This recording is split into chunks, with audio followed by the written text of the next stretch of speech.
ہر قسم کی حمد، ہر قسم کی تعریف اللہ کے لیے ہے، اس کی مخلوقات کی تعداد کے برابر، عرش کے وزن کے برابر، اس کے کلمات کی سیاہی کے برابر۔ ہر قسم کی حمد اللہ کے لیے ہے جس نے تقدیریں مقرر کی، ہر چیز کی زندگی کی مدت کو لکھا، رات کو دن پر لپیٹا۔ ہر قسم کی حمد اللہ کے لیے ہے، اس کے احسانات پر اور اس کی وسیع نعمتوں پر ہم اس کی حمد بیان کرتے ہیں اور اس کا شکر ادا کرتے ہیں، اور ہر قسم کے گناہوں سے اس سے بخشش طلب کرتے ہیں۔ پیاری بہنوں، آج میں آپ کے ساتھ کچھ باتیں غفلت کے بارے میں کروں گی۔ ہر انسان کو یہ شکایت ہوتی ہے کہ اس کا دل غافل ہو جاتا ہے، اس پر غفلت چھا جاتی ہے، اور ہمارے بہت سے اعمال کے درست نہ ہونے کی وجہ بھی غفلت ہے۔ ہم غافل ہو جاتے ہیں، بے پرواہ ہو جاتے ہیں، بے حس ہو جاتے ہیں۔ اللہ سبحانہ و تعالیٰ نے بھی اس کا قرآن مجید میں ذکر کیا ہے۔ اللہ تعالیٰ فرماتے ہیں اقترب للناس حسابهم وهم فی غفلۃ معرضون، لوگوں کے لیے ان کے حساب کا وقت قریب آ لگا ہے اور وہ ہیں کہ غفلت میں منہ موڑے ہوئے ہیں، یعنی دین کی بات سے، موت کے بعد کے حساب کتاب سے، قبر کی زندگی سے، آخرت کے سوال و جواب سے غافل ہیں۔ اور اگر دیکھا جائے تو ہماری عام طور پر جو فکر ہے، پریشانی ہے، سوچیں ہیں، ہم ہے، غم ہے، وہ کیا ہوتا ہے؟ آخرت تو نہیں ہوتی، حساب کتاب تو نہیں ہوتا، بلکہ ہماری فکر دنیا کے مسائل ہوتے ہیں، جبکہ دنیا عارضی ہے اور آخرت ہمیشہ کے لیے ہے، وہاں جا کر کسی کو بھی واپس نہیں آنا۔ دنیا میں کوئی کام خراب بھی ہو گیا تو دوبارہ درست کر سکتے ہیں، کوئی فیل ہو جائے تو دوبارہ ایگزام دے سکتا ہے، کچھ ٹوٹ جائے تو نیا خریدا جا سکتا ہے، کہیں سے جانا پڑ جائے تو کوئی نیا ٹھکانہ مل جاتا ہے۔ لیکن آخرت، ایک دفعہ کوئی مر کے قبر میں چلا گیا تو اس سے باہر نہیں نکل سکتا، پھر آگے ہی آگے کی منزلیں ہیں، دنیا میں واپسی نہیں۔ اس لیے انسان عقل مند وہی ہے جو اپنی آخرت کے بارے میں دنیا سے بڑھ کر سوچے، دنیا کے بارے میں بھی فکر کرے، کیونکہ یہاں بھی رہنا ظاہر ہے، عزت سے رہنا چاہیے، لیکن زیادہ دنیا کے غم نہ لگائے، زیادہ بڑا غم اور فکر اس کی آخرت ہونی چاہیے۔ اللہ سبحانہ وتعالیٰ قیامت کے دن غافل لوگوں کو فرمائیں گے وَجَاءَتْ كُلُّ نَفْسٍ مَعَهَا سَائِقٌ وَشَهِيدٌ لَقَدْ كُنْتَ فِي غَفْلَةٍ مِّنْ هَٰذَا فَكَشَفْنَا عَنْكَ غِطَاءَكَ فَبَصَرُكَ الْيَوْمَ حَدِيدٌ۔ اس دن ہر شخص اس حال میں آئے گا کہ اس کے ساتھ ایک ہانکنے والا اور ایک گواہی دینے والا فرشتہ ہوگا، یعنی اس کو میدان حشر کی طرف لے جا رہا ہوگا، تو اس سے کہا جائے گا بلا شبہ تو اس دن سے غافل رہا، آج کے دن کے بارے میں تم نے نہیں سوچا، آج ہم نے تیری آنکھوں سے پردہ اٹھا دیا ہے اور آج تیری نگاہ خوب تیز ہے، اب یہ سب کچھ تم دیکھ رہے ہو جس کے بارے میں تم کبھی سوچتے بھی نہیں تھے۔ اس لیے پیاری بہنوں، ہمارے لیے فائدے کی بات یہ ہے کہ ہم اپنے انجام سے کبھی غافل نہ ہوں، اس کو نہ بھولیں، اس کے بارے میں سوچتے رہیں، فکر کرتے رہیں۔ اب سوال یہ پیدا ہوتا ہے کہ غفلت کس کو کہتے ہیں؟ غفلت کیا چیز ہے؟ غفلت کہتے ہیں کسی چیز کو بھول جانا، توجہ نہ دینا، لاپرواہی برتنا، انسان کے ذہن سے کسی چیز کا غائب ہو جانا، یہ غفلت ہوتی ہے۔ جب ہم آخرت کے بارے میں نہیں سوچتے تو اس کا کیا مطلب ہے کہ وہ ہمارے ذہن سے نکلی ہوئی ہے، اور جب ہم کسی چیز کو امپورٹنس نہیں دیتے اور اس سے منہ موڑ لیتے ہیں تو یہ بھی ایک غفلت ہوتی ہے، یعنی کہ وہ ہمارے نزدیک اہم بھی کوئی نہیں ہے تو اس کے بارے میں کیا سوچنا۔ لیکن آخرت تو ایسی نہیں ہے نا، وہ تو بڑی اہم ہے، بہت امپورٹنٹ ہے، اس کے بارے میں تو سوچنا ہی سوچنا ہے۔ اور یاد رکھیے غفلت کی دو قسمیں ہوتی ہیں، ایک ہے پسندیدہ غفلت اور ایک ہے ناپسندیدہ غفلت، محمود غفلت، مذموم غفلت۔ محمود غفلت یہ ہے، پسندیدہ یہ ہے کہ انسان اپنی ذات کے حقوق اور دنیا سے اپنا حصہ لینے سے غافل ہو، اس کو اتنی امپورٹنس نہ دے، جو اس پر ظلم کرے اس سے درگزر کر جائے۔ اگر انسان دیکھ بھی رہا ہے کہ کوئی اس کا حق مار رہا ہے یا کوئی اس کے ساتھ فیئر نہیں تو اس بات کو ایشو نہ بنائے، اگنور کر دے جیسے اس کو پتہ ہی نہ ہو۔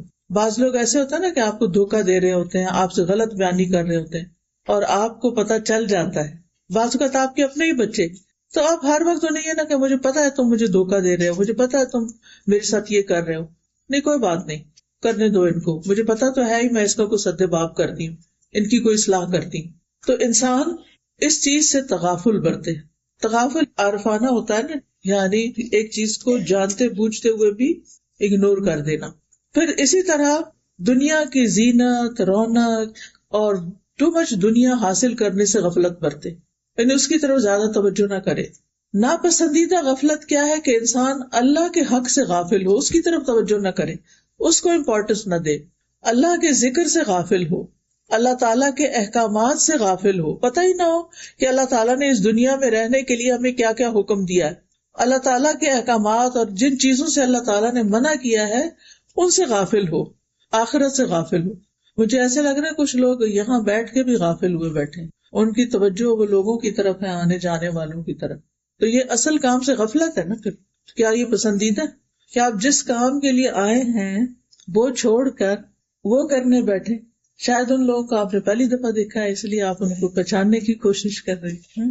یہ قدرتی بات ہے، ہم سب کی ویکنس ہے، ہم بہت جلدی ڈسٹریکٹ ہو جاتے ہیں. کوئی کام کر رہے ہوتے ہیں، ادھر سے دھیان ہٹا کے کچھ اور دیکھنے لگے. خواتین کو خاص طور پہ سارے گھر کا خیال رکھنا، تو وہ جہاں بھی بیٹھتی ہیں، وہ گاڑی میں بیٹھتی ہیں تو ہسبینڈ کیسی ڈرائیونگ کر رہے ہیں اس کا خیال رکھ رہی ہوتی ہیں. وہ غافل ہو کہ نہ ہو، ہم غافل نہیں ہونے دیتے اپنے آپ کو. گھر میں بھی ہو تو اسی طرح ہر چیز پر نظر ہے، فلاں کیا کر رہا ہے، فلاں کیا کر رہا ہے، یہاں کیا ہو رہا ہے، وہاں کیا.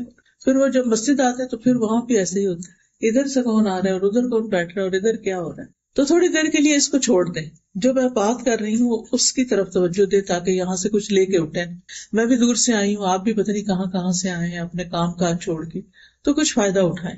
تو بات میں یہ کر رہی تھی کہ ناپسندیدہ غفلت یہ ہے کہ انسان اللہ کے حق سے غافل ہو جائے، اپنی عبادات سے غافل ہو، اللہ کے ذکر سے غافل ہو، اللہ کے احکامات سے غافل ہو، ان چیزوں سے غافل ہو جن کا اللہ نے حکم دیا، ان چیزوں سے غافل ہو جن سے اللہ نے روکا ہے، اپنی آخرت اور اپنی انجام سے غافل ہو. یہ ناپسندیدہ چیز ہے.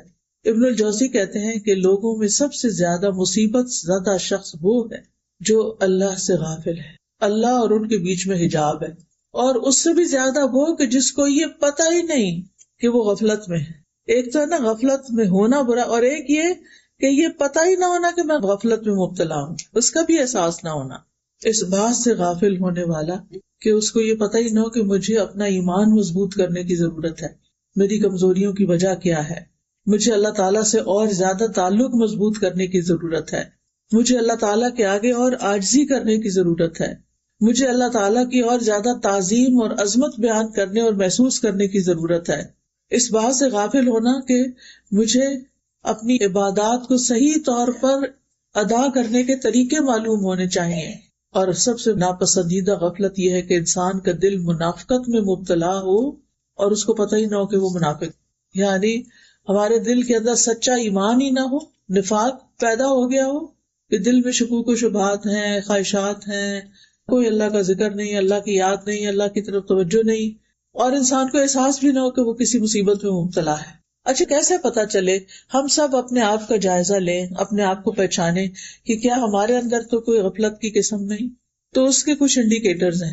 ان میں سے ایک انڈیکیٹر یہ ہے کہ اطاعت کے کاموں میں سستی آنے لگے.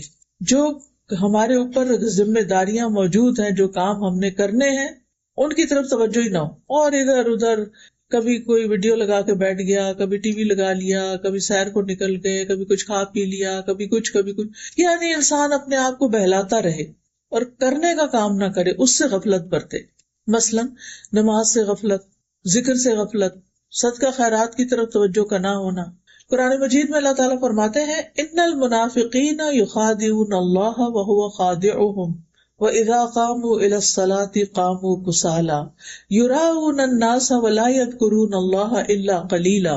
بے شک منافق لوگ اللہ سے دھوکہ بازی کر رہے ہیں حالانکہ وہ انہیں دھوکہ دینے والا ہے، اور جب وہ نماز کے لیے کھڑے ہوتے ہیں تو سست ہو کر کھڑے ہوتے ہیں، یعنی ان کی کوئی دلچسپی نہیں ہوتی نماز میں، لوگوں کو دکھاوا کرتے ہیں، بس نام لگانے کو پڑھتے ہیں کہ ہم نے پڑھ لی، اور اللہ کو یاد نہیں کرتے مگر بہت کم، اللہ کو یاد نہیں کرتے. تو یہ ہے غفلت کی علامتیں کہ جب اللہ کا ذکر بھولا ہوا ہو، باتیں بہت زیادہ کریں ہم، اور نماز کی طرف کوئی توجہ نہ، آخری وقت میں جا کے نماز پڑھے، سارے دنیا کے کام پہلے اور نماز آخر میں، تو یہ غفلت کی علامت ہے.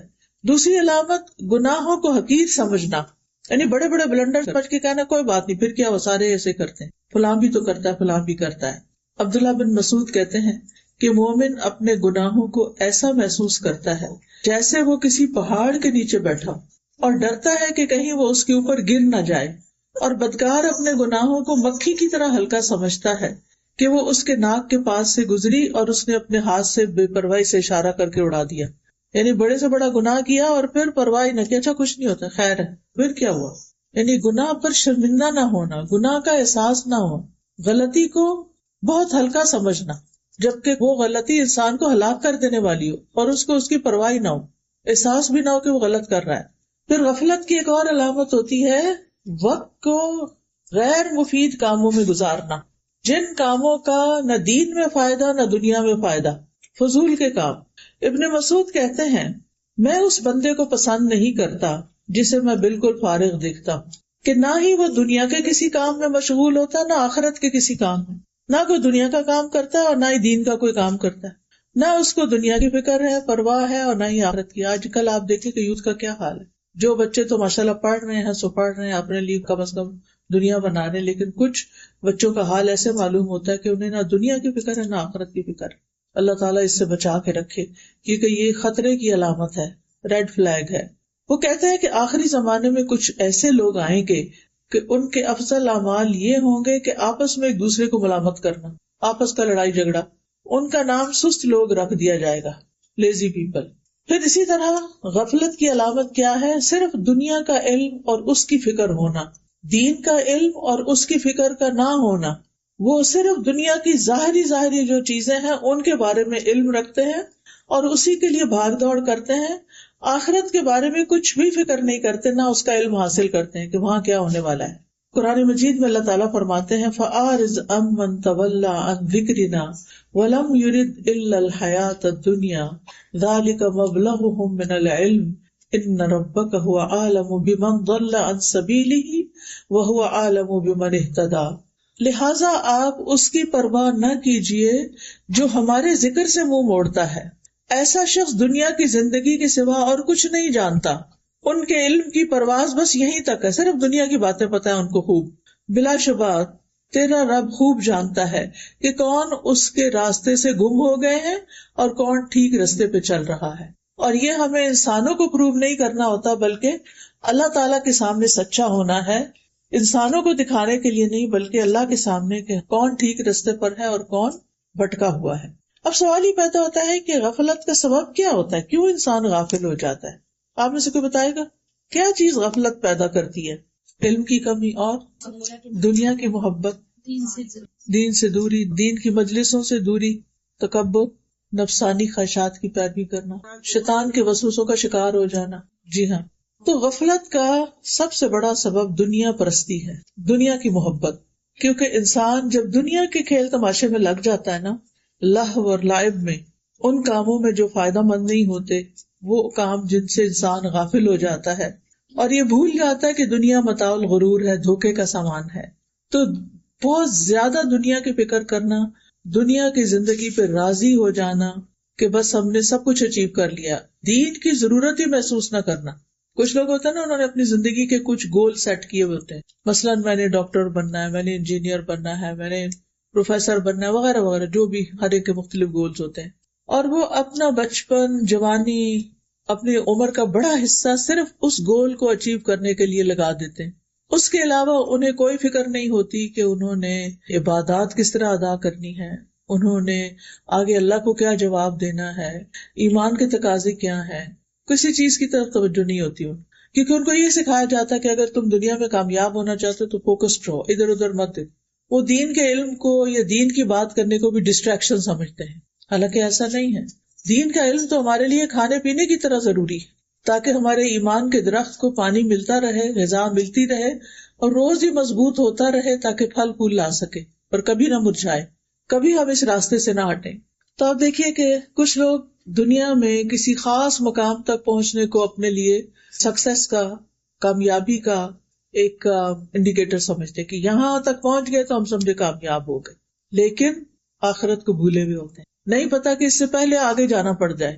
اور پھر وہ یہ نہیں کہ صرف دنیا ان کا فوکس ہوتی ہے، بلکہ دنیا کی لالچ اور ہرس ان کے اندر کوٹ کوٹ کے بھری ہوتی ہے. یہ چیز انسان کو اور غافل کر دیتی ہے. رسول اللہ صلی اللہ علیہ وسلم نے فرمایا، اللہ کی قسم میں تمہارے فقر سے نہیں ڈرتا کہ تم فقیر ہو جاؤ گے یا تمہارے پاس کچھ نہیں ہوگا تو تمہارا کیا بنے گا، لیکن میں اس بات سے ڈرتا ہوں کہ دنیا تم پر کشادہ کر دی جائے، تمہیں بہت کچھ مل جائے گا، اچھے گھر، اچھا لباس، اچھا کھانا، بہت کچھ نعمتیں مل جائیں گی، جس طرح تم سے پہلے لوگوں پر دنیا کشادہ کی گئی تھی، تو تم ایک دوسرے سے آگے بڑھنے لگو گے، مقابلے بازی شروع ہو جائے گی، جس طرح وہ ایک دوسرے سے آگے بڑھنے لگے، اور وہ تمہیں غافل کر دے گی جس طرح ان لوگوں کو غافل کر دیا تھا۔ یعنی جب انسان دنیا کے معاملات میں دوسروں سے مقابلہ کرنے لگتا ہے کہ فلاں کا گھر ایسا ہے تو مجھے اس سے بھی اچھا گھر لینا، فلاں کی گاڑی ایسے ہے تو مجھے اس سے بھی اچھی گاڑی لینی، فلاں کے پاس یہ ڈگری ہے تو مجھے اس سے بھی آگے نکلنا ہے، تو پھر کیا ہوتا ہے کہ انسان اس کی لالچ میں ایسا کھب جاتا ہے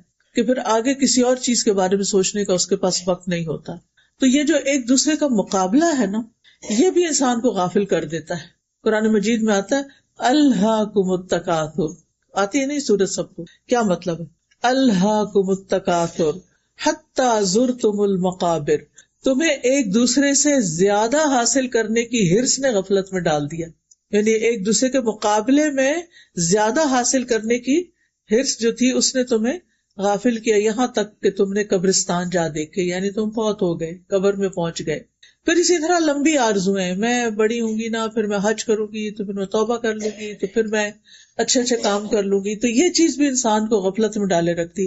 انسان کے اندر ایک قدرتی سا خیال آتا ہے کہ ہائے مرنا ہے، کوئی تیاری کر لے، پھر انسان کہتا ہے ابھی بڑا وقت ہے، ابھی تو میری نانی بھی اتنے سال کی، 80 سال کی تو وہ تھی، اور دادی 90 سال کی فوت ہوئی، تو میں نے ابھی کہاں فوت ہونا، میں بھی تو ان کی اولاد ہوں۔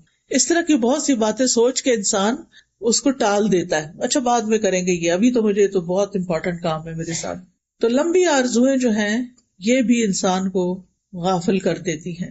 پھر اسی طرح دل کا دنیا کی محبت میں، انسانوں کی محبت میں مشغول ہو جانا۔ ابن قیم کہتے ہیں کہ سینے کی تنگی کے بڑے اسباب میں سے ایک سبب اللہ سے منہ موڑنا یعنی غافل ہونا، اور اللہ کے سوا دل کا کسی اور سے وابستہ ہو جانا، ذکر سے غافل ہو جانا، اور اللہ کے سوا کسی اور سے شدید محبت کرنا۔ اللہ کا حق ہے کہ سب سے شدید محبت اس سے کی جائے، لیکن اگر اللہ کو چھوڑ کر کسی اور کو دل میں بسا لیا جائے اور ہر وقت اسی کے بارے میں سوچ رہے ہیں، اسی کے بارے میں پریشان ہیں، اسی کا سوچ کے خوش ہو رہے ہیں، ساری زندگی کا سینٹر آف لائف وہی بن گیا، چاہے وہ ہسبینڈ ہے، چاہے وہ بچے ہیں، چاہے وہ کوئی اور انسان ہے، تو یہ نہیں ہونا چاہیے۔ اور اگر کسی کے ساتھ ایسا جنون ہے بھی تو اس کو دعائیں کر کر کے، اپنا ماحول تبدیل کر کے اس گھوم پھیر سے باہر نکلنا چاہیے تاکہ انسان اللہ کا بندہ بن کے جیے۔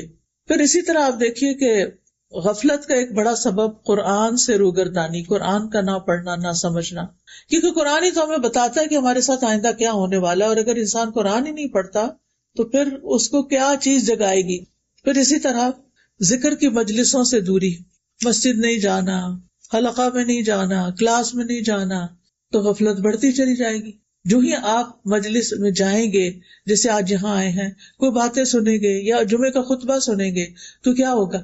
بھولی ہوئی باتیں یاد آ جائیں گی۔ ہمیں پتہ ہوتی ہیں جو میں آپ کو باتیں بتا رہی ہوں کوئی نئی تھوڑی ہے، صرف ایک یاد دہانی ہے نا، کیونکہ اللہ تعالیٰ کا حکم ہے فذکر فإن الذکری تنفع المؤمنین، آپ نصیحت کیجیے، یاد دہانی کرائیے، کیونکہ یاد دہانی مومنوں کو فائدہ دیتی ہے۔ یعنی بھولا ہوا سبق یاد آتا، اوہ اچھا یہ تو میں کیا کرتی تھی پہلے، اب میں کیوں چھوڑ بیٹھی، اور انسان پھر تھوڑا اوپر والی سیڑھی پہ چڑھ جاتا ہے۔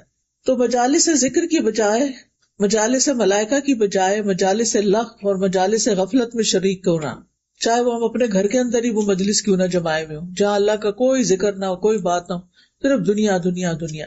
پھر گناہوں کی کثرت، یہ بھی انسان کو غافل کر دیتی، دل سیاہ ہو جاتے ہیں۔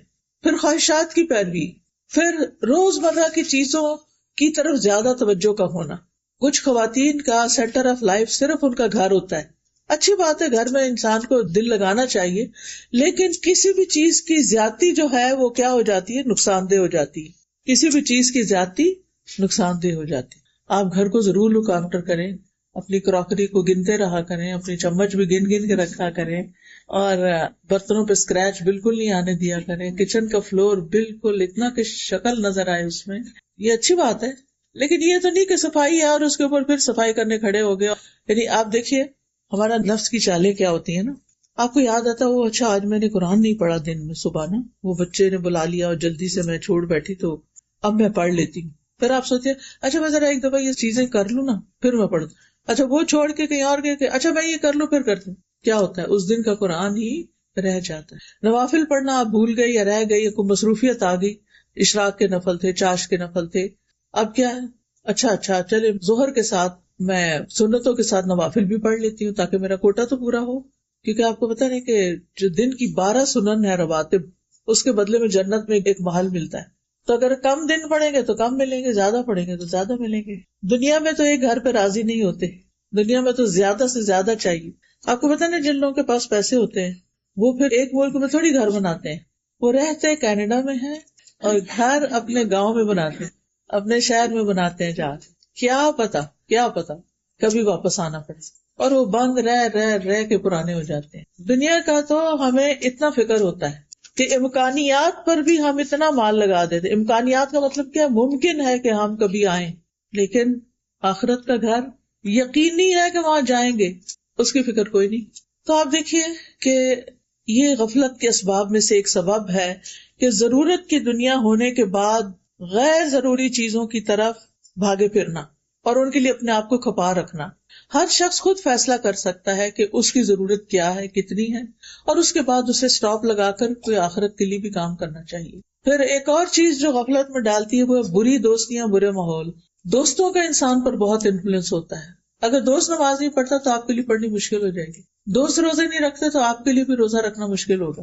لیکن اگر آپ کے دوست محرم کا روزہ رکھ رہے ہیں، کیونکہ محرم روزوں کا مہینہ ہے نا، نبی صلی اللہ علیہ وسلم اس مہینے میں اور دنوں سے زیادہ روزے رکھا کرتے تھے. تو اب آپ دیکھیے کہ اگر آپ کے ماحول میں کوئی رکھ ہی نہیں رہا تو کسی کو خیال آئے گا میں رکھ لوں، الا یہ کہ اس نے کوئی پمفلٹ پڑھ لیا، کوئی حدیث کسی نے بھیج دی ہو تو وہ بھی. اگر سارا گھر ہی نہیں رکھ رہا تو آپ اٹھ کے رکھیں گے.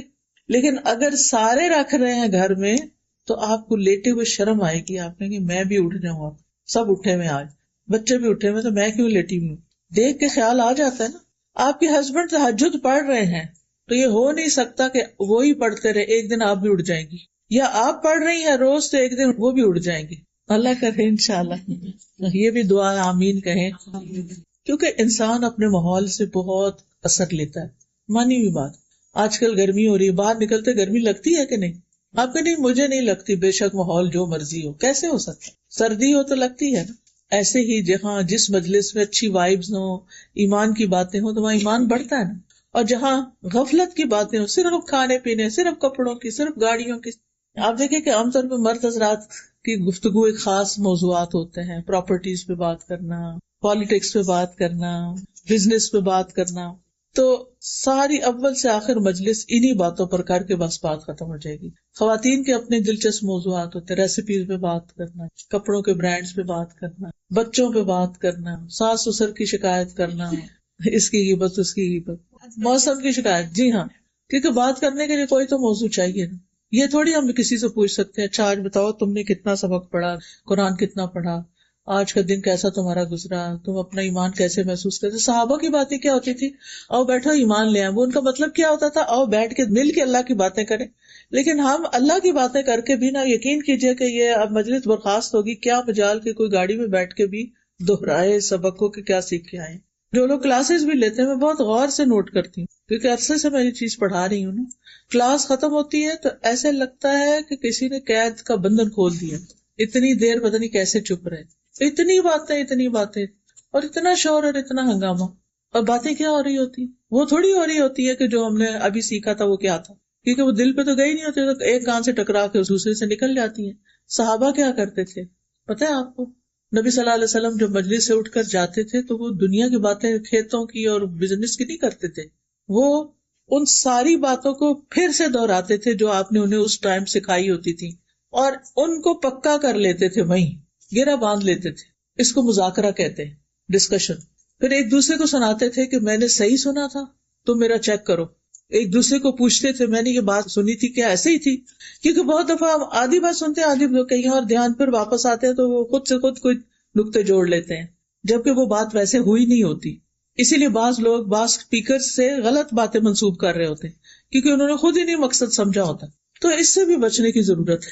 بہرحال کہنے کا مطلب یہ ہے کہ انسان پر برا ماحول، بری دوستی یا غافل، چلو برا نہ بھی صحیح، میں نہیں کہتی بزنس میں بات کرنا برا ہے، یا پراپرٹی پہ بات کرنا کرو، برا نہیں، لیکن غیر ضروری اس طرح کی باتیں نہ لینا نہ دینا، نہ خریدنا نہ بیچنا، فلاں کا بزنس اچھا جا رہا، فلاں کا ڈاؤن ہو گیا، فلاں یعنی اتنی باتیں کرنا کہ اس میں سے نتیجہ کچھ بھی نہیں. جیسے ہماری امی کہا کرتی تھی کہ پانی میں مدانی چلانا. اگر آپ دہی میں مدانی چلائیں گے تو کیا نکلے گا؟ مکھن نکلے گا. اور اگر پانی کا ڈولا بھر کے بیٹھ جائیں اور چلاتے رہے ساری رات بھی، کیا نکلے گا؟ کچھ بھی نہیں. اب تو خیر مدانی والی بات نہیں تھی، اب تو الیکٹرک کی دنیا ہے، اور آپ بہرحال بلینڈر میں پانی ڈال کے سمودی کی خواہش رکھنا ایک دور کی خواہش ہے نا. تو بیٹھنا ایسے ماحول میں باتیں دنیا کی کرنا اور کہنا ایمان بڑھ جائے گا، ایسے نہیں ہوتا. میں یہ بھی نہیں کہتی کہ آپ ہر وقت بس ایمان کی بات کریں، لیکن وہ مجلس انسان کے خلاف حجت بنے گی جہاں اللہ کی کوئی بات ہی نہ ہو، جس گھر میں اللہ کا کوئی ذکر ہی نہیں ہوتا، جس گھر میں کوئی دین کی بات ہی نہیں ہوتی. اس کا مطلب نہیں کہ آپ ہر وقت گھر والوں کو پریشان کریں اور کہ میں نے آج یہ سبق پڑھا ہے، سنو میری بات سنو، نہیں، لیکن اچھے خوشگوار انداز میں آپ تجسس کریٹ کر کے، تمہیں پتا ہے آج میں کیا سن کر آئی ہوں، فلاں چیز کے بارے میں میں نے کیا سنا، میں نے یہ سنا ہے، میں نے یہ پڑھا ہے، میں نے یہ دیکھا ہے. یہ ساری چیزیں ہم روزمرہ کر رہے ہوتے ہیں، لیکن ہم اپنے بچوں سے بھی کوئی علم کی بات نہیں کرتے، کوئی سنجیدہ ڈسکشن نہیں کرتے، کوئی کام کی بات نہیں کرتے. بس زیادہ زیادہ کہیں گے نماز پڑھ لی یا کھانا کھا لیا، ہوم ورک کر لیا. اگر ہم بچوں سے اپنی گفتگو کا جائزہ لیں تو ہمارے ٹاپکس کیا ہوتے ہیں. ان بیچاروں کے کان پک گئے ہمارے مخصوص جملے سن کے. کھانا کھا لیا، چیزیں رکھ لی، فلانا کر لیا، فلانا کر لیا، فلانا کر لیا. اس کے بعد آگے کیسے تھے وہ ماں باپ یا گھر میں نانی دادی ہوتی تھی جو بچوں کے ساتھ ان کو کہانیاں سناتے، ان کو مزے مزے کے لطیفے سناتے، پہیلیاں بجواتے. آپ میں سے بچپن میں کس کس نے پہیلیاں بوجھنے کا کھیل کھیلا ہوا ہے؟ اچھا، ماشاءاللہ. مجھے بتائیں آپ میں سے کتنے لوگوں نے اپنے بچوں کو پہیلیاں بجوائی ہیں؟ آپ تھوڑے ہاتھ ہیں. دیکھا نا، ایسی چیزیں جو ہے نا، یہ ایک مفید ایکٹیویٹی ہوتی ہے. اس سے کیا فائدہ ہوتا ہے؟ غور و فکر، اچھا یہ، اچھا وہ، اچھا وہ، کتنا دماغ بچے کا چلتا ہے. اچھا جھوٹے لطیفوں کی تو میں بالکل قائل نہیں کہ آپ جھوٹے لطیفے ان کو سنائیں، لیکن آپ دلچسپ کہانیاں، اچھی چیزیں پڑھ کے بچوں کے آنے سے پہلے صرف کھانا نہیں تیار کر کے رکھا کریں، کوئی چیز پڑھ کے بھی رکھا کریں کہ آج آئیں گے نا، آج میں نے یہ والی بات کرنی ہے، میں نے اس کا موقع نکالنا ہے. پھر ان سے کوئی اچھی سی چیز شیئر کریں اور وہ سنیں گے آپ کی بات. تو بہرحال چونکہ ہم خود ایک روٹین میں بس وہی سوچیں جو سویرے اٹھے یا خواب کوئی دیکھ لیا بس پریشان، اور پھر وہی سوچے لے کے کام کر رہے ہوتے ہیں بھاری قدموں کے ساتھ. بچے آتے ہیں تو موڈ آف ہے، کوئی ان سے بات نہیں، بےچارے خود ہی اکیلے بیٹھ کے کھا پی کے اٹھ جاتے ہیں. خود ہی نکالو فریج میں سے دودھ اور لے لو وہ سینڈوچ ہو کھا لو کچھ. تو پھر ایسی تربیت کیسے ہوگی نا؟ تو ہمیں گھر میں ماحول بنانا ہے، سمجھ آئی؟ اور ماں جو ہے نا اس سے روشنی ہوتی ہے گھر میں، وہ ماحول بناتی. آپ جب اسمائل کرتی ہیں سارا گھر اسمائل کرتا ہے، اور آپ کا جب موڈ آف ہوتا ہے تو پھر گھر میں مزہ نہیں آتا. تو اس سے بچنا ہے. کتنا بھی کام کرنا پڑے ولی ربی کا فصبر، اللہ کی خاطر کریں اور صبر کریں اور اپنی تھکاوٹ کا اظہار ہر وقت نہ کریں. اور پھر گھر کے علاوہ اپنے دوستوں کا بھی انتخاب صحیح کریں. ایسے دوستوں سے فاصلہ رکھیں کہ جو آپ کو بہت غافل کرتے ہیں، فضول کی باتیں کرتے ہیں اور غفلت میں پڑے ہیں اور آپ کو بھی ڈالتے ہیں. اچھا اب اس کے نقصان بھی ہیں غفلت میں پڑنے کے. جب انسان ایک کانشیس لائف نہیں گزارتا، تقوی والی لائف نہیں گزارتا، تو پھر اس کے نقصان بھی ہوتے. سب سے پہلی بات یہ کہ انسان کا دل تنگ پڑتا ہے، زندگی تنگ ہو جاتی ہے، انسان بے حصہ ہو جاتا ہے، اس کی زندگی میں کوئی مزہ نہیں رہتا. آپ دیکھیں نا کہ جب آپ ایسی بات کرتے ہیں کہ جس میں کوئی سسپینس ہوتا ہے تو سارے گھر والے کی آنکھیں کھل جاتی ہیں اور گیس کرنے لگتے ہیں. اچھا مثلاً بچے گھر آئے اسکول سے تو آپ کہتے ہیں میں نے اور تمہارے بابا نے ایک پلان بنایا ہے، گیس واٹ، مثلاً سوال کر دیا. اچھا ہم ہالیڈیز پہ جائیں گے، یا آپ کہتے ہیں ہم نے کہیں جانے کا پلان کیا. پھر تو آپ دیکھیں کیسے وہ باتیں کرتے ہیں. اکثر مائیں کہتی ہیں باتیں نہیں کرتے بچے کیونکہ ہمیں باتیں کرنی نہیں آتی، ہم ان کا دماغ نہیں جگاتے، خود سوئے میں ان کو سلائے رکھتے. تو آپ ان سے ایسے سوال کریں کہ جس کے بارے میں ان کی دلچسپی بھی ہو اور پھر وہ آپ کی ڈسکشن میں حصہ بھی لیں. ورنہ کیا ہے کہ آپ کا دل بھی اداس رہے گا، بچوں کا بھی، کوئی آپس کی بانڈنگ نہیں، کوئی گھر میں مزہ نہیں، کوئی کچھ بھی نہیں. تو زندگی تنگ ہو جاتی ہے. مینٹل ہیلتھ ایشوز کتنے زیادہ ہوتے جا رہے ہیں. کیا وجہ ہے؟ کیونکہ اکثر لوگ تنہائی کا شکار ہیں. کچھ لوگ لوگوں میں رہتے ہوئے بھی تنہا ہیں. کیوں؟ کسی سے بنتی نہیں، کسی کے ساتھ بات ہی نہیں کر پاتے، نہ ہسبینڈ سے بنتی ہے، نہ بچوں سے بنتی ہے، نہ دوستوں سے بنتی ہے، بس پھر اپنی دنیا میں ہے. مجھے نہیں کسی سے ملنا، میرے گھر کوئی نہ آئے، میں نہیں یہ کال اٹینڈ کر رہی، یہ کس چیز کی علامت ہے؟ خوشحال زندگی کی نہیں، یہ تو ہیلدی لائف نہیں ہے. وجہ کیا ہے؟ وجہ غفلت، کچھ ہے نہیں کرنے کو، کوئی پرپز نہیں لائف میں. پھر انسان سوچنے سمجھنے کی صلاحیت سے محروم ہو جاتا ہے، دماغ کام کرنا چھوڑ دیتا ہے. ایک اور نقصان یہ کہ شیطان انسان پہ مسلط ہو جاتا ہے. ایسے شخص کی عبادات میں بھی کوئی لطف نہیں ہوتا، قبول بھی نہیں ہوتی، دعائیں قبول نہیں ہوتی، کیونکہ وہ غفلت سے کر رہا ہوتا ہے، دھیان کہیں اور ہوتا ہے. رسول اللہ صلی اللہ علیہ وسلم نے فرمایا، اللہ سے قبولیت کے یقین کے ساتھ دعا مانگو کہ میں کر رہا ہوں، اللہ ضرور سنے گا. وہ جیسے لوگ بارش کے لیے نکل رہے تھے نا دعا کرنے، تو ایک شخص نے اس میں سے چھتری اٹھا لی، کہا کہ یہ کیا، ابھی تو بارش ہی نہیں، تم چھتری لے کے. اس نے کہا کہ مجھے اتنا یقین ہے کہ ہم دعا کریں گے تو بارش برسے گی، ایسا یقین ہو اللہ پر. فرمایا جان لو کہ بے شک اللہ غافل اور لہو و لعب میں مشغول دل کی دعا قبول نہیں کرتا. یعنی جس کا دھیان ہی نہیں ہے دعا کرنے میں، اس کی دعا نہیں قبول ہوتی. اور جب ان سے کہنا دعا کرو گے تو بہت دعائیں کی ہیں، یہ نہیں دیکھتے کہ کوالٹی کیا ہے ان دعاؤں کی. اور سب سے بڑا نقصان اس غفلت کا یہ ہے کہ قیامت کے دن انسان کو سخت ریگریٹس ہوں گے کہ میں کیوں سوئے ہوئے زندگی بسر کر کے آیا، کیوں میں نے آنکھیں بند کی ہوئی تھی. سورۃ الفجر میں آتا ہے وَجِیءَ یَوْمَئِذٍ بِجَہَنَّمَ یَوْمَئِذٍ یَتَذَکَّرُ الْإِنسَانُ وَأَنَّىٰ لَهُ الذِّکْرَىٰ یَقُولُ یَا لَیتَنِی قَدَّمْتُ لِحَیَاتِی. اور جہنم اس دن سامنے لائی جائے گی. اس دن انسان نصیحت تو قبول کرے گا، مگر اس وقت اسے نصیحت سے کیا حاصل ہوگا؟ کہے گا کاش میں نے اپنی زندگی کے لیے کچھ آگے بھیجا ہوتا، کاش میں نے اپنی زندگی کے لیے کچھ آگے بھیجا، کاش میں دنیا میں اپنے وقت کا صحیح استعمال کرتا، یہاں کے لیے کچھ تیار کر کے بھیجا ہوتا. اور اب کیا ہے کہ غفلت کا علاج کیسے کریں. ٹھیک ہے نا، بیماری تو پتہ چل گئی، اب کریں کیا؟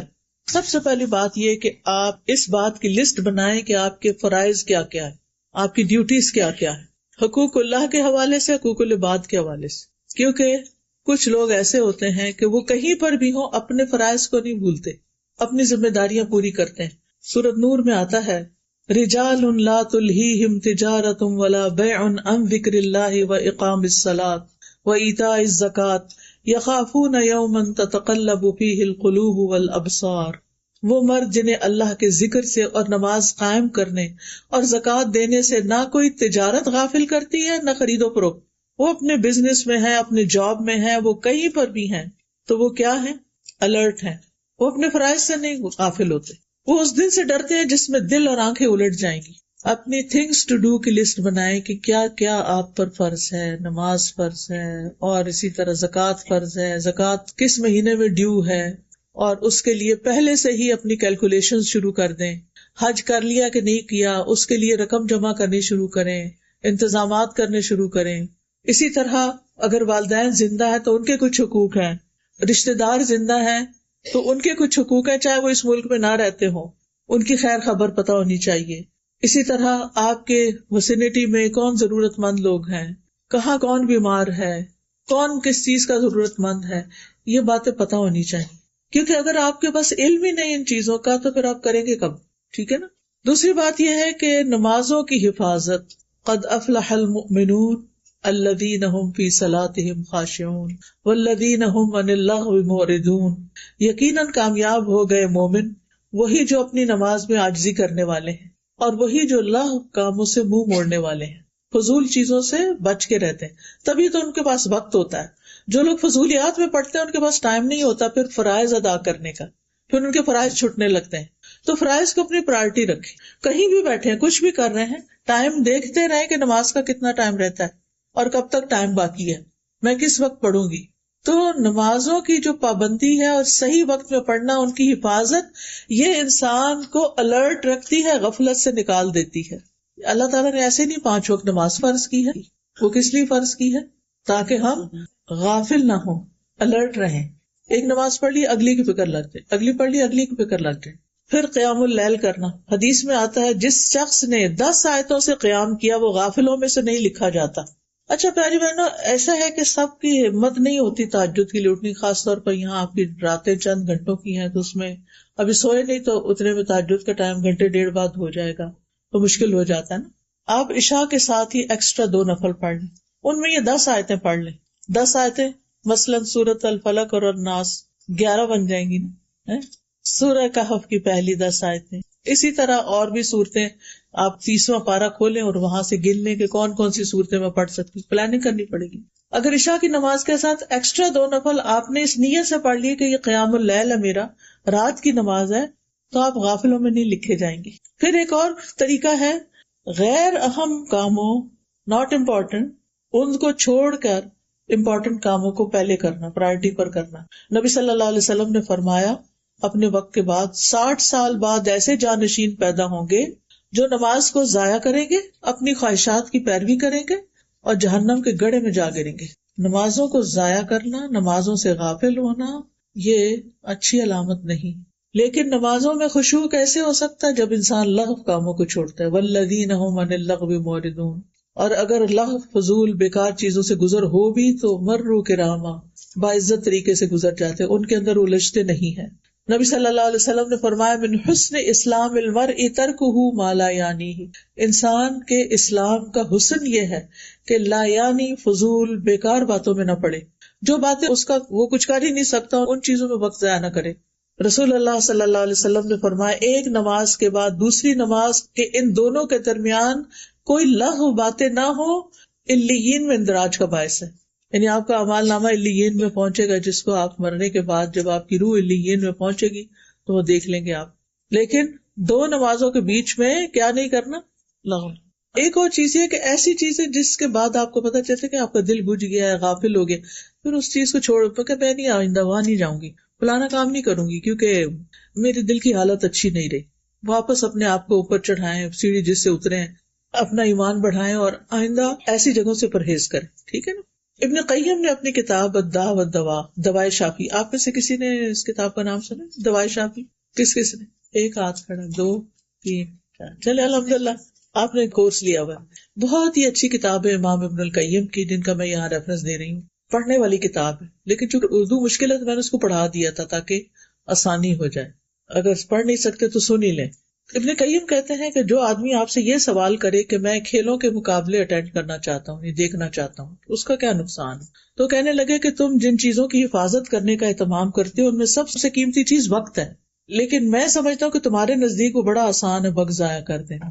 وقت واقعی سب سے قیمتی ہے، سونے چاندی سے زیادہ قیمتی ہے وقت. اور آج کل آپ دیکھیں لوگوں کے پاس وقت ہی نہیں دے پاتے. ماں باپ کے لیے وقت نہیں اور کس کے لیے ہوگا؟ ایک فون کال تو اس کے لیے بھی مشکل ہوتی ہے. چلے فون کال تو نہیں، جو دنیا سے جا چکے ہیں ان کو دعا تو کر سکتے ہیں، لیکن ہم میں سے کتنے لوگ ہیں جو توجہ سے ان کے لیے دعا بھی کرتے ہیں؟ الحمدللہ، شکر ہے کہ کچھ لوگوں نے ہاتھ کھڑے کیے ہیں. الحمدللہ. یہ ماں باپ کو وقت دینا ہے. زندگی میں ہو تو ملاقات کریں، کال کریں. ہر روز تو یہاں سے نہیں جا سکتے ان کے پاس، لیکن ان کے ساتھ ویڈیو کال کر کے بات کر لیں، ان کا دل خوش کر دیں. وہ کتنی دعائیں دیں گے آپ. جب آپ کا خیال آئے گا وہ کہیں گے کہ کتنی اچھی ہے میری بیٹی، میرا دل خوش کر دی. ماں باپ کو آپ کا مال نہیں چاہیے ہوتا، ماں باپ کو آپ کی اور چیزوں سے نہیں دلچسپ، ماں باپ کو آپ کی توجہ اور محبت اور دعا اور پیار اور وہ چیزیں چاہیے ہوتی. زندہ ہو تو گفٹ بھی دیں ان کو، اور اگر دنیا سے چلے گئے ہیں تو ان کی طرف سے صدقہ بھی کیا کریں. اور جب اپنا کرتے ہیں نا ساتھ ان کا بھی صدقہ کرتے ہیں ان کی طرف سے. یعنی بعض کو تو خاص ان کی طرف سے، لیکن جب بھی آپ کریں ایک نیت کر لیں، یا اللہ جو بھی میں صدقہ کرتی ہوں اس میں میرے ماں باپ کو ثواب شامل رکھ. تو یہ ان کا حق ہے نا. ٹھیک ہے نا. اگر آپ ان کے لیے اداس نہیں ہوتے کیونکہ آپ اپنے بچوں میں ہیں تو وہ تو آپ کے لیے اداس ہوتے ہیں. یعنی یہ بھی اتنی عجیب بات ہے نا. ماں باپ اپنے بچوں میں ان کا دل ہوتا ہے اور بچوں کا اپنے بچوں میں دل ہوتا ہے. پیچھے پلٹ کے نہیں دیکھتے ہم. تو جب آپ کا دل اپنے بچوں میں ہو نا تو سوچا کریں کہ میرے ماں باپ کا بھی مجھ میں ایسے ہی ہے. یعنی ہم بازو کا مڈل ایج میں آ جاتے ہیں نا جہاں ہمارے بچے ہوتے ہیں اور ادھر سے ماں باپ بھی زندہ ہوتے ہیں، 2 طرف رشتے اللہ نے قائم رکھے ہوتے ہیں. تو یہ وقت بڑے امتحان کا ہوتا ہے. ایک طرف بچے کھینچتے ہیں، ایک طرف ماں باپ کھینچتے ہیں. تو ہمارا رجحان کس طرف ہوتا ہے؟ بچوں کی طرف. ہونا بھی چاہیے، ان کی ضرورت ہے، چھوٹے ہیں ابھی. لیکن اتنی توجہ اپنے بچوں کو نہ دے کہ ماں باپ ترستے رہ جائیں آپ کی شکل دیکھنے کو، آپ کی آواز سننے کو. اور یہ یاد رکھیں تھوڑے دن کے لیے ہوتے ہیں، ماں باپ ہمیشہ ساتھ نہیں رہتے، پھر چلے جاتے ہیں، پھر ریگریٹس رہ جاتے ہیں. وہ نہیں ہونے چاہیے. جن کے ماں باپ زندہ ہیں نا وہ خوب فائدہ اٹھا لیں. تو بہرحال وہ کہتے ہیں کہ تمہارے لیے وقت ضائع کرنا بڑا آسان کام ہے. تم کھیل کے مقابلوں کو دیکھنے میں ایک دن کے 3 گھنٹے گزارتے ہو. کیا ان گھنٹوں میں اللہ کے ذکر میں سے کچھ ہوتا ہے؟ کچھ نہیں، ہرگز نہیں. کیا ان گھنٹوں میں اللہ کی اطاعت میں سے کوئی چیز ہوتی ہے؟ ہرگز نہیں. کیا ان میں اللہ کی عبادات میں سے کچھ ہوتا ہے؟ ہرگز نہیں. اور یہ محض اوقات کو بیکار کرنا ہے. چھٹیوں کا وقت آیا، تمہیں کیا معلوم چھٹیاں کیا ہیں. تو اے اللہ کے بندو وقت کے ساتھ کیا کرنا چاہیے سوچ کے رکھو. پھر آپ دیکھیے کہ غفلت سے نکلنے کا طریقہ یہ ہے کہ دنیا کی زائد زینت سے زہد اختیار کرنا. جو چیزیں ضرورت کی نہیں خام خواہ میں نہیں پڑنا. اچھا ہم خواتین کی عادت ہوتی ہے کہ اگر کہیں چلے گئے نا کسی مال میں, کچھ خریدے بغیر ہم لوٹ نہیں سکتے. اگر ضرورت نہیں بھی نا تو ہم کہیں گے کیا پتا کبھی کام آ جائے. یہ ہمارا جملہ ہوتا ہے, کیا پتا کبھی کام آ جائے تو لے کے رکھ لو, لے کے رکھ لو. تسلی, دل کو تسلی ہوتی. تو آپ دیکھیے کہ اس میں وقت کا بھی ضیاع ہوتا ہے, مال کا بھی ہوتا ہے, اور جگہ کا بھی, اور پھر ایویں کہویں کسی کو بس ہم سر سے اتارتے ہیں. تو یہ چیز ٹھیک نہیں. جو چیزیں ابھی ضرورت نہیں نا تو یہ سوچ کے کہ مہنگی ہو جائیں گی پھر پتہ نہیں ملے گی کہ نہیں, گھر نہ بھریں. کیونکہ ٹو مینی تھنگس جو ہوتی ہیں وہ بندے کو کچھ کرنے نہیں دیتی, پھر انہیں کا غلام بن کے رہ جاتا ہے بندہ. تو گھر کو ڈی کلٹر کریں, ڈی جنک کریں, نکال دیں چیزیں فالتو جو آپ کا خام خواہ کا وقت لے رہی ہیں. پھر آپ دیکھیے غفلت سے نکلنے کے لیے نیک مجالس کا, نیک لوگوں کا ساتھ. نبی صلی اللہ علیہ وسلم کو اللہ تعالیٰ نے حکم دیا تھا وَاصْبِرْ نَفْسَكَ مَعَ الَّذِينَ يَدْعُونَ رَبَّهُمْ بِالْغَدَاةِ وَالْعَشِيِّ يُرِيدُونَ وَجْهَهُ, اور آپ اپنے آپ کو ان لوگوں کے ساتھ روکے رکھیں جو اپنے رب کو پہلے اور پچھلے پہر پکارتے ہیں, صبح شام کے اذکار کی پابندی کرنے والے, اس کا چہرہ چاہتے ہیں. اور تمہاری آنکھیں ان سے آگے نہ بڑھیں, ان کو نہیں چھوڑنا, اللہ والوں کو نہیں چھوڑنا کہ تم دنیا کی زندگی کی زینت چاہتے ہو.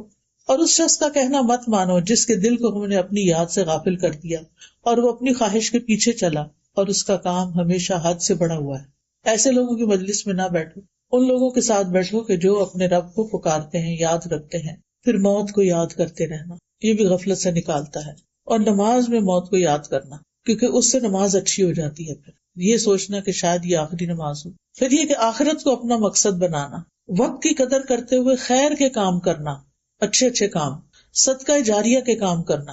یعنی ایک تو روزمرہ کی عبادات ہے نا, ایک اپنے کل کے لیے کہ مرنے کے بعد ہمارا اعمال نامہ تو بند ہو جانا ہے, بعد میں کیا چیز کام آئے گی اس کے اوپر ورک کرنا. رسول اللہ صلی اللہ علیہ وسلم نے فرمایا مومن کو اپنی وفات کے بعد جو اس کے عمل اور اس کی اچھائیاں پہنچتی ہیں ان میں سے یہ بھی ہے جس علم کی اس نے تعلیم دی اور اسے پھیلایا.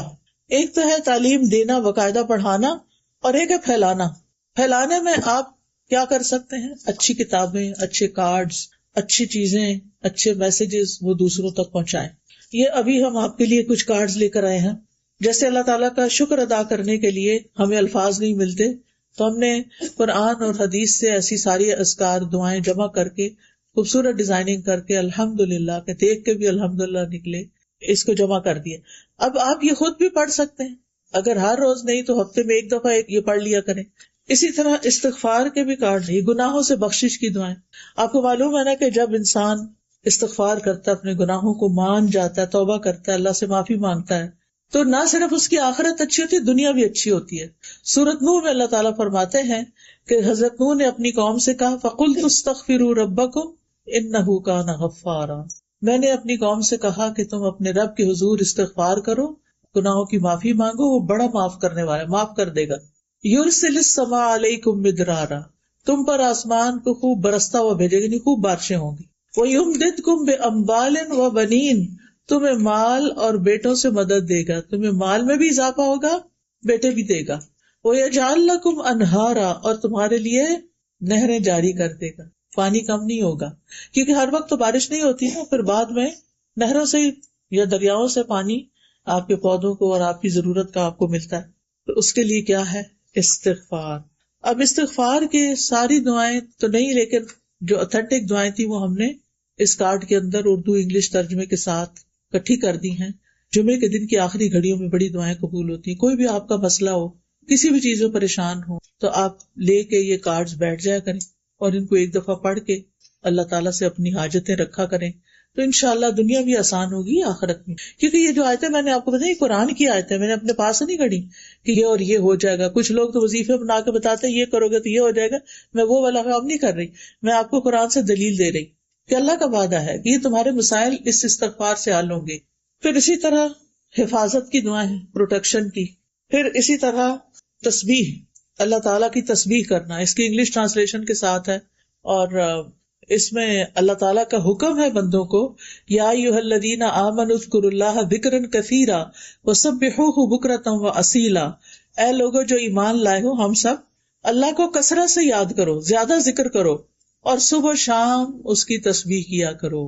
کون کون سی تسبیحات؟ اس میں سارے وہ ورژن دیے ہوئے ہیں اور ان کے فائدے بھی بتائے ہوئے ہیں احادیث کے ساتھ. پھر لا الہ الا اللہ کا یہ کارڈ ہے انگلش میں، آپ نان مسلمس کو بھی دے سکتے ہیں. بعض اوقات ہم پورا قرآن دینے سے گھبراتے ہیں، تو لا الہ الا اللہ اس کا ٹرانسلیشن بھی ہے، یعنی اس کا کیا مطلب ہے کہ ان کو پتا چلے کہ اللہ ایک ہے. اپنے بچوں کو بھی پڑھوائیں. اور پھر آپ دیکھیں کہ رزق میں کشادگی کی دعائیں، اور پھر رات کو قبول ہونے والی دعا، جو آنکھ کھلے تو دعا پڑھیں، بہت ہی کام کی دعا ہے. آدھی تو آپ کو آلریڈی آتی ہوگی.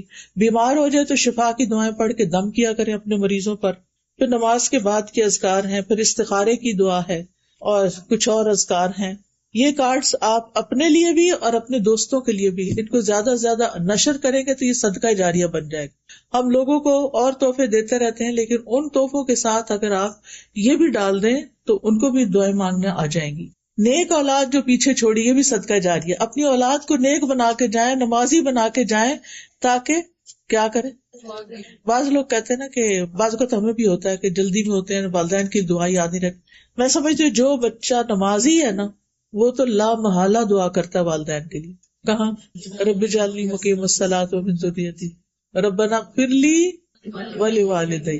ہر نماز میں والدین کی بخشش کی دعا ہو رہی. یہ الگ بات ہے کہ ہم سوچ کے نہیں پڑھتے، ترجمہ نہیں آتا. تو اولاد کو کچھ دعائیں بھی یاد کرائیں، کچھ نماز عادی بنائیں، تاکہ آپ کی دنیا سے جانے کے بعد جانا تو ہے نا. کچھ لوگوں کو یہ بات پسند نہیں آتی کہ دنیا سے جانے کی بات کیجیے، لیکن یہ سب سے بڑی حقیقت ہے جس میں کوئی شک ہی نہیں. تو اس میں وہ ہمارے بعد ہمارے لیے دعائیں کر کے ہمارے اعمال نامے میں اضافہ کرے. پھر قرآن مجید کا نسخہ جو کسی کو وراثت میں ملا، یعنی آپ نے قرآن لیا، خرید کر کسی کو دیا، کسی طالب علم کو دیا، گھر میں رکھا، وہ آگے آپ کے بچوں نے پڑھنا شروع کر دیا، کسی اور نے پڑھنا شروع کر دیا، وہ بھی جب تک وہ کتاب پڑھے گا، قرآن پڑھے گا، وہ آپ کے لیے صدقہ جاریہ. مسجد جو اس نے تعمیر کی، چاہے پوری کرے چاہے کچھ حصہ ڈالے اس میں. مسافر خانہ جو اس نے قائم کیا، اب تو یہ اس کی ضرورت نہیں رہی، لیکن اس کی جگہ مدارس کر سکتے ہیں، یعنی جہاں دینی تعلیم دی جاتی ہے، اسلامک سکولز ہو سکتے ہیں. یا وہ صدقہ جو اس نے زندگی میں صحت کی حالت میں نکالا، ان سب کا ثواب اس کی موت کے بعد بھی اسے ملتا رہتا ہے. ٹھیک، تو یہ غفلت سے نکالنے والے کاموں میں سے کام. پھر فی سبیل اللہ مال خرچ کرنا جس سے دین کا فائدہ ہو. اللہ کی راہ میں کسی خیمے کا سایہ مہیا کرنا، اللہ کی راہ میں کوئی خادم ہبہ کر دینا، اللہ کی راہ میں کسی نر جانور پر کسی کو سوار کرنا، یعنی اپنی گاڑی میں کسی کو بٹھا کے مسجد لے جانا، درس پر لے جانا. ٹھیک ہے، مسجد تعمیر کرنا، پانی کا انتظام کرنا، درخت لگانا. نبی صلی اللہ علیہ وسلم نے فرمایا جس مسلمان نے کوئی پودا لگایا تو جو اس سے کھا گیا وہ اس کے لیے صدقہ، جو چوری ہو گیا وہ بھی صدقہ ہے. ہمسایوں کے بچے آ کے توڑ کے انگور لے گئے، صدقہ ہے. جو درندوں نے کھایا وہ بھی صدقہ ہے، بکری اندر گھس گئی اور سارے پودے کھا گئی. جو پرندوں نے کھایا آ کے، ان کو تو روک ہی نہیں سکتے، آپ اوپر سے آتے ہیں، وہ بھی صدقہ ہے. اور جو بھی اس میں کوئی کمی کرے گا کہ چیونٹیاں وغیرہ کھا جائیں، وہ بھی صدقہ. کتنی قسمیں. آپ اپنے بیک یارڈ کو کیا کریں، اس میں کچھ نہ کچھ لگائیں، درخت لگا دیں. آپ کو نہیں ہم نے تو موو ہو جانا، ہمیں کیا فائدہ، نہیں، آپ کے لیے ثواب جاریہ ہوگا چاہے آپ نے موو ہو جانا.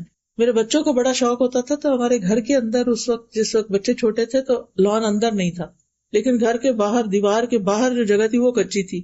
تو یہ کیا کرتے تھے، وہاں بیٹھ جاتے تھے اور کچھ نہ کچھ لگاتے رہتے تھے. تو اسما جو اسما ہدا ہے، اس نے ایک آم کی گٹلی دبائی. کچھ دن پہلے میرا وہاں اسلام آباد میں گئی تھی، میں نے دیکھا ماشاءاللہ اتنا بڑا درخت بنا ہوا ہے کہ ایٹ لیسٹ جو راہ گزر ہے وہ اس کے سائے میں کھڑا ہو جائے. اور وہ تھا آم کا درخت. اب مسئلہ یہ کہ آم کو اگر وہ نہ کرے نا، جب وہ چھوٹا ہوتا ہے اس کو پیوند نہ لگائے تو پھل نہیں دیتا. اب وہ اتنا تو پتا نہیں تھا، ہم بھی وہاں سے وہ ہو گئے. لیکن وہ ہرا بھرا درخت جو ہے سایہ دے رہا ہے، آکسیجن دے رہا ہے، خوبصورتی دے رہا ہے. تو اسی طرح آپ بھی لگا چھوڑے، کوئی اور فائدہ اٹھائے گا. دیکھیں آج ہم جو درخت دیکھ رہے ہیں، آج راستے میں آتے ہوئے خوبصورت خوبصورت درخت تھے، کیا ہمیں پتا کس نے لگائے؟ نہیں پتا، لیکن ہم اس سے فائدہ اٹھا رہے ہیں. آج ہمارے لگائے ہوئے سے کوئی اور فائدہ اٹھا لے گا. اسی طرح مسافروں کی ضروریات کا خیال رکھنا، یتیم اور مسکین پر خرچ کرنا. یتیم کے سر پہ ہاتھ پھیرنا جو ہے نا، یہ غفلت دور کرنے کا ذریعہ ہوتا ہے. غریب لوگوں کے پاس بیٹھنا، ان کا خیال کرنا. بیک ہوم آپ سوچا کرے کون کون ضرورت مند ہے خاندان میں. پچھلے دنوں ہم کیلگری میں جن کے گھر ٹھہرے ہوئے تھے، تو انہوں نے بتایا کہ میرے والد پہلے پاکستان میں جب تھے تو ایوریج ان کی آمدنی تھی، لیکن وہ پھر ان کی جاب سعودیہ میں ہو گئی اور اللہ نے ان کو بہت دیا. کہتے جب اللہ نے ان کو بہت دیا تو انہوں نے بجائے اس کے کہ ہمیں بہت عیش و عشرت کراتے، انہوں نے خاندان کے سارے لوگوں کی لسٹیں بنا لی کون کون ضرورت مند ہے، اور خود بنا کے خود ان کو پیسے بھیجا کرتے تھے. اچھا پھر انہیں کسی کا پتہ چلتا تو میری اماں کہتی تھی آپ نے پھر ایک اور ایڈ کر لیا، ہمارے لیے بھی کچھ چھوڑے. تو اب ان میں سے ایک ایک بچہ جو اتنے خیر کے کام کر رہا ہے ہوتا ہے، تو اس کی برکت اولاد میں بھی ہوتی ہے، گھر بار میں بھی ہوتی ہے. آپ رشتے داروں پہ خرچ کرتے ہیں تو آپ کی عمر میں بھی برکت ہوتی ہے اور آپ کے مال میں بھی برکت ہوتی ہے. تو اپنے مال میں دوسروں کو حصہ دار بنائیں جن کا حصہ اللہ نے آپ کے مال میں رکھ دیا. تو اللہ تعالیٰ سے دعا ہے کہ اللہ تعالیٰ ہمیں اس پر عمل کرنے کی توفیق دے. سبحان اللہ والحمد للہ ولا الہ الا اللہ واللہ اکبر ولا حول ولا قوة الا باللہ العلی العظیم. اللہم صلی علی محمد وعلی آل محمد کما صلیت علی ابراہیم وعلی آل ابراہیم انک حمید مجید. اللہم بارک علی محمد وعلی آل محمد کما بارکت علی ابراہیم وعلی آل ابراہیم انک حمید مجید. ربنا آتنا فی الدنیا حسنۃ وفی الآخرۃ حسنۃ وقنا عذاب النار. ربنا لا تزغ قلوبنا بعد إذ هديتنا وهب لنا من لدنك رحمة إنك أنت الوهاب. اللهم إني أعوذ بك من العجز والكسل والجبن والبخل والهرم والقسوة والغفلة والعيلة والذلة والمسكنة وأعوذ بك من الفقر والكفر والفسوق والشقاق والنفاق والسمعة والرياء. اللهم احسن عاقبتنا في الامور كلها واجرنا من خزي الدنيا وعذاب الاخرة. اللهم رحمتك ارجو فلا تكلني الى نفسي طرفة عين واصلح لي شاني كله لا اله الا انت. یا اللہ یا رحمان یا رحیم، اللہ جتنی بہنیں آئی ہیں ان سب کا آنا قبول فرما، ان سب کو اجر عظیم عطا فرما، ان کے تمام مسائل حل فرما، ان کی بیماریاں دور فرما، ان کے رنج و غم دور فرما، ان کو اپنے وقت کی قدر سکھا، ان کو بہترین کام کرنے کی توفیق عطا فرما. اللہ ہم سب کے والدین پر اپنی رحمت فرما. اللہ ہم سب کی اولادوں کو ایمان پر قائم رکھنا، انہیں ہمارے لیے صدقہ جاریہ بنا دینا. اللہ ہمیں دین کے کاموں میں دل کھول کے خرچ کرنے کی توفیق عطا فرما. یا اللہ ہمیں دین کا بہترین نفع مند علم عطا فرما اور اس علم پر عمل کی توفیق عطا فرما. اللہ ہماری نمازیں بہت اچھی ہو جائیں. یا اللہ ہمارے سارے کاموں میں اخلاص پیدا کر دے، ہر طرح کی ریاکاری سے بچا لے. یا اللہ ان بہنوں کے دلوں میں جو دعائیں ہیں، نیک تمنائیں ہیں، اللہ ان کو پورا کر دے. اللہ ان پر اپنی رحمت نازل فرما. اللہ ان کی ہر مشکل آسان فرما، ان کے دلوں کی دعائیں قبول فرما. اس مسجد پر اپنی خیر و برکت نازل فرما. یا اللہ مسلمانوں کے بچوں اور نسلوں کی حفاظت فرما. اللہ جس ٹیم نے، جن والنٹیئرز نے یہ پروگرام ارینج کیا ہے ان سب کو جزائے خیر عطا فرما اور ان کے لیے اس مجلس کو صدقہ جاریہ بنا. ربنا تقبل منا انک انت السمیع العلیم وتب علینا انک انت التواب الرحیم. وصلی اللہ تعالی علی خیر خلقہ محمد وعلی آلہ واصحابہ واہل بیتہ اجمعین برحمتک یا ارحم الراحمین.